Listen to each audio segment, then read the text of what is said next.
Puspusan ang ginagawang operasyon ng mga otoridad sa mga iligal na pabrika ng sigarilyo sa iba't ibang panig ng bansa at pagpasok ng smuggled cigarettes. Yan ang ulat ni Floyd Brenz. Nasa kote ng mga pulis ang 5 suspect sa isang fuel pilferage operation sa Barangay Banabas Center, Batangas City na nagresulta sa pagkasamsam ng mga petroleum product na tinatayang aabot sa 4.6 million pesos. Nasabat sa operasyon ang 21 na lalagyan na may lamang petrolyo, 65 na bakanteng container, isang tangke na may 30,000 litro ng methanol at fuel tanker na may lamang gasolina at diesel na umano'y ilegal na inililipat mula sa mga truck.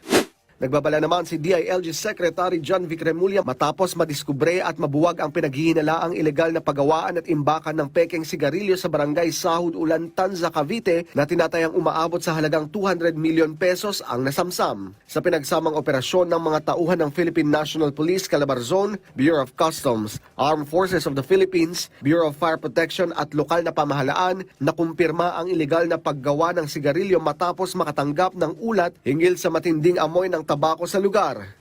Nasamsam din ng Philippine National Police at Bureau of Internal Revenue sa isang pinagsamang operasyon sa Cebu City ang mahigit 138 million pesos na halaga ng pinaghihinalaang smuggled at pekeng sigarilyo. Nasa kustodiya ng BIR ang mga ilegal na kargamento habang patuloy ang investigasyon laban sa mga sangkot sa ilegal na kalakal ng tabako.